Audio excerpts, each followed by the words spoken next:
بسم الله الرحمن الرحيم الحمد لله وكفى والصلاة والسلام على السيد الحبيب المصطفى وعلى آله وصحبه نجوم الهدى قادة التقى أما بعد قال النبي صلى الله عليه وسلم الراحمون يرحمهم الرحمن تبارك وتعالى ارحموا من في الأرض يرحمكم من في السماء.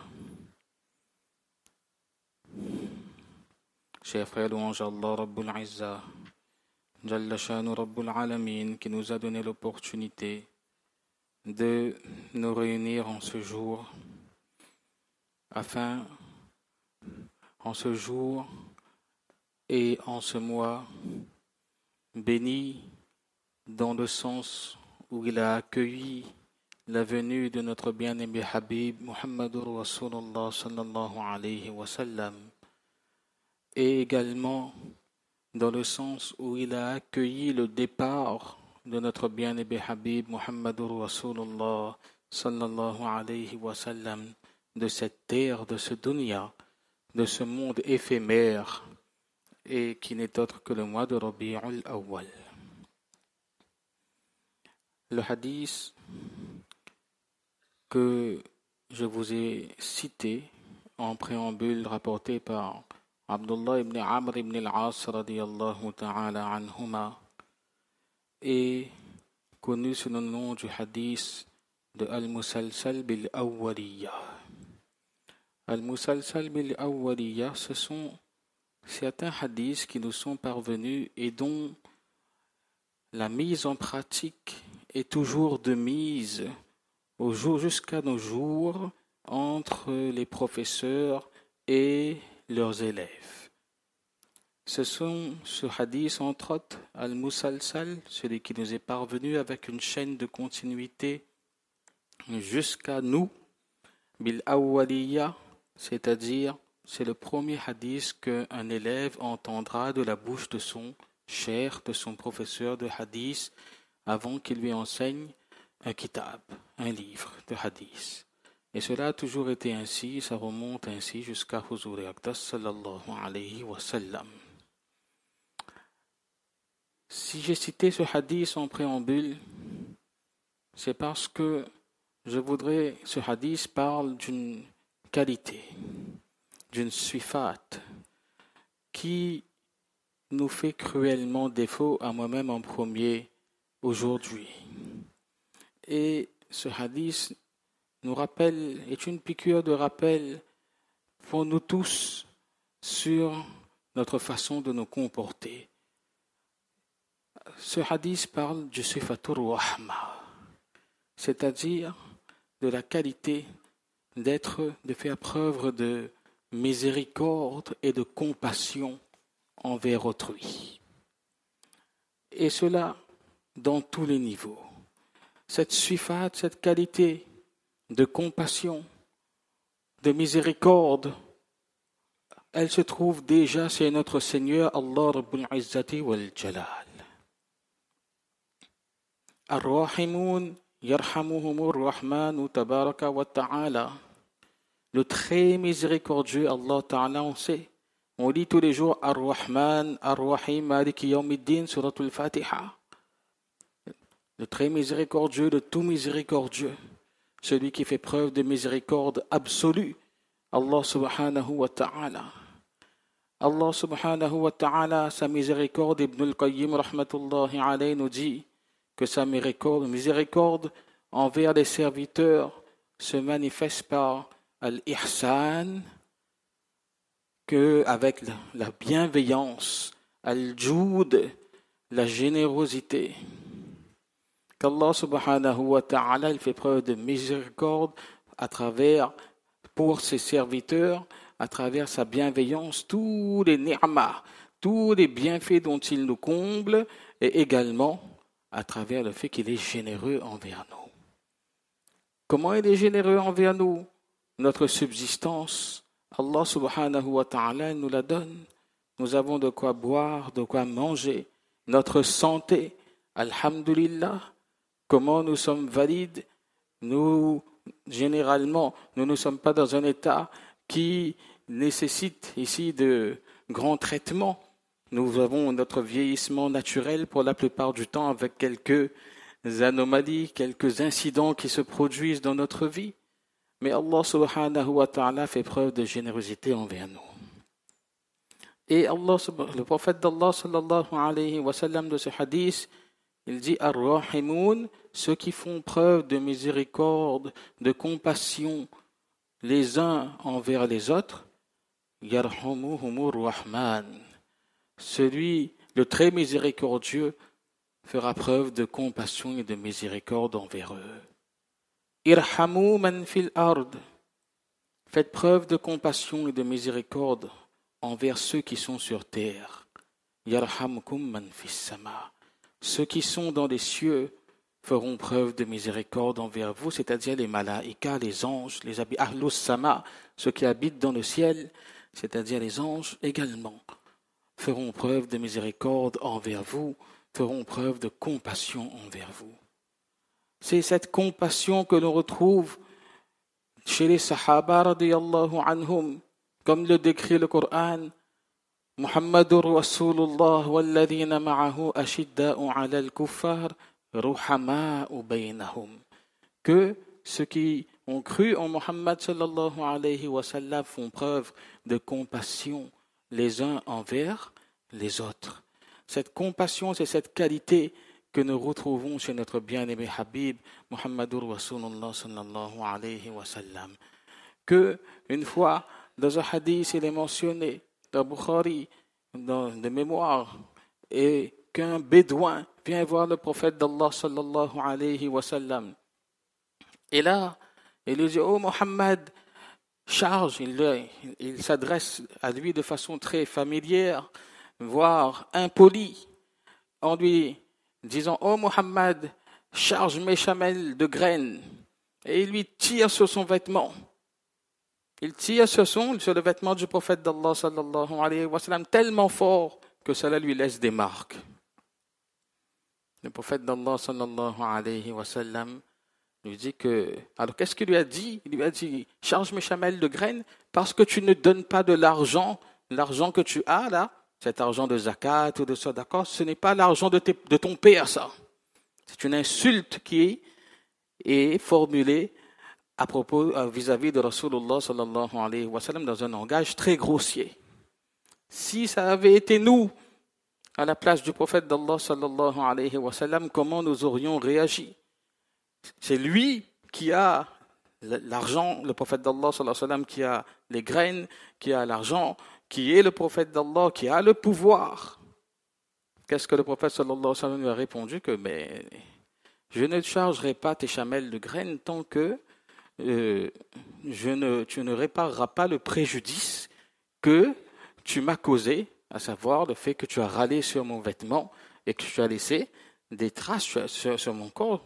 Il faut que on trouve une solution pour cela. Le bédouin s'entête et lui dit, il n'en sera rien par Allah. Si ça avait été nous ici, on se pose la question, on réfléchit. Cette sifat, ce caractère, cette qualité sublime de noblesse du prophète d'Allah sallallahu alayhi wa sallam.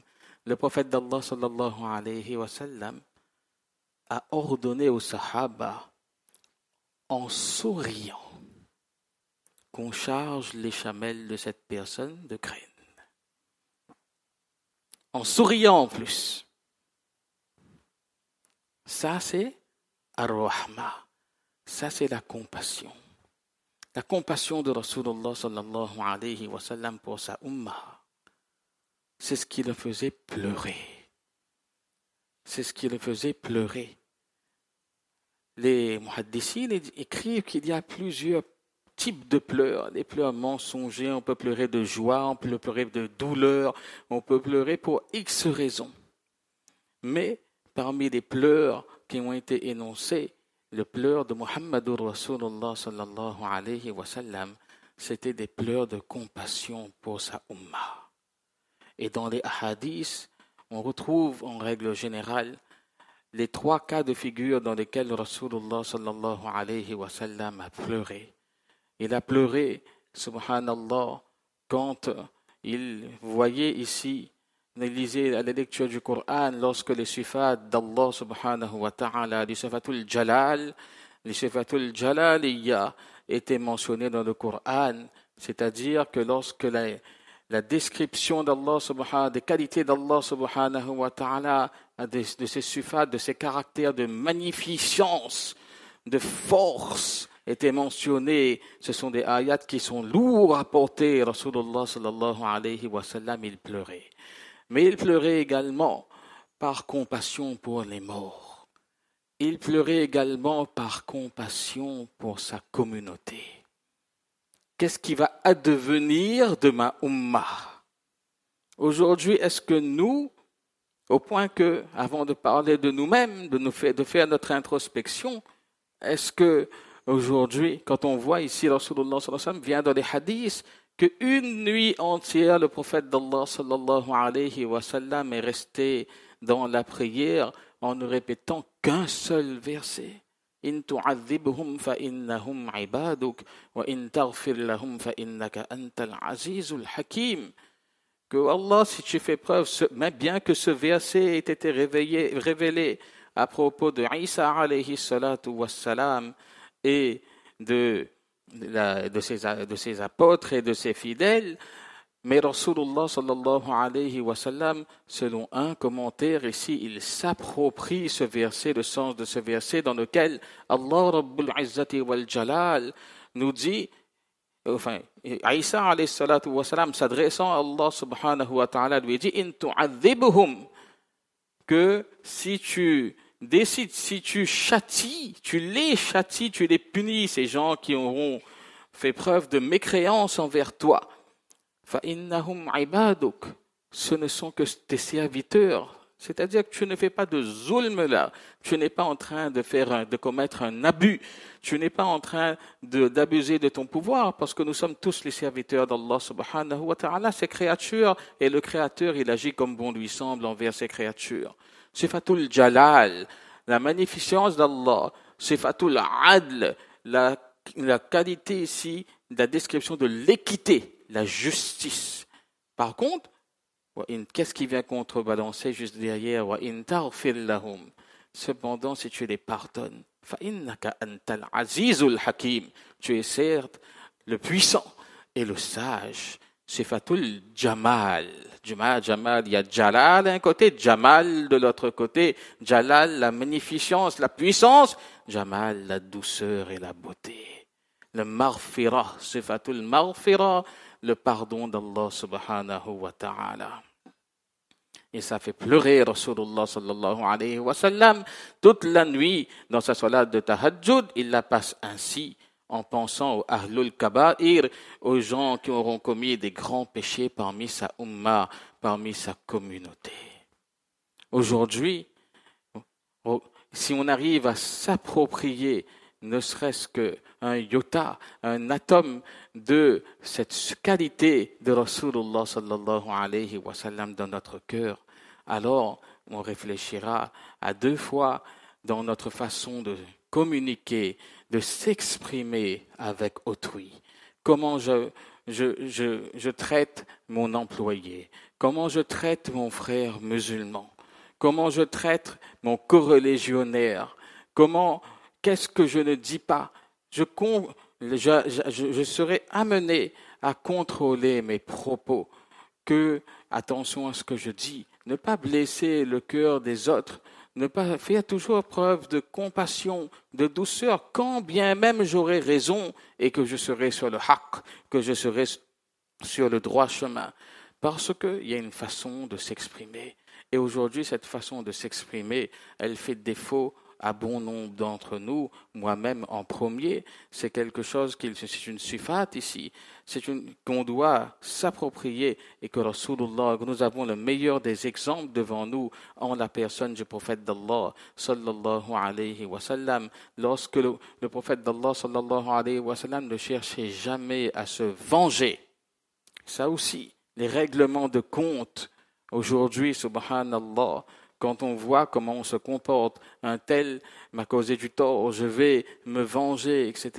Dans la sunnat nabawiyya, sallallahu alayhi wa sallam, il est bien écrit dans les hadiths que Rasulullah sallallahu alayhi wa sallam n'a jamais cherché à se venger pour un mal qui lui aurait été causé à titre personnel. Oui, en revanche, quand les lois d'Allah subhanahu wa ta'ala étaient bafouées, alors il n'y avait personne d'autre plus que lui qui ne soit en colère et qui ne souhaite à rétablir le haqq, la vérité. Qu'Allah subhanahu wa ta'ala vraiment nous fasse comprendre cette qualité de rahma, de miséricorde qu'on doit retrouver, et ça à tous les niveaux, que ce soit également dans mon travail, dans ma vie intime, avec mon épouse également. Dehors, je suis le plus gentil, la personne qui fait montre du meilleur caractère. Quand je suis à la maison, j'ai un langage déplacé vis-à-vis de mon épouse, vis-à-vis de mes enfants. Qu'Allah subhanahu wa ta'ala nous protège de cela. Que al-muslimoun, man salima al-muslimoun min lisanihi wa yadihi, tout le monde connaît les hadiths, que ici, le croyant, le musulman, c'est quoi? C'est celui dont les musulmans sont préservés de sa langue et de sa main, de ses méfaits, avec de la langue et physique également. Qu'Allah Rabbul Izzati wal Jalal nous donne l'opportunité d'honorer cette qualité de Huzur et Aqdas sallallahu alayhi wa sallam, cette qualité de compassion, de miséricorde vis-à-vis de nous-mêmes et surtout vis-à-vis de notre prochain. Amin ya Rabbal Alamin wa ma tawfiqi illa billah.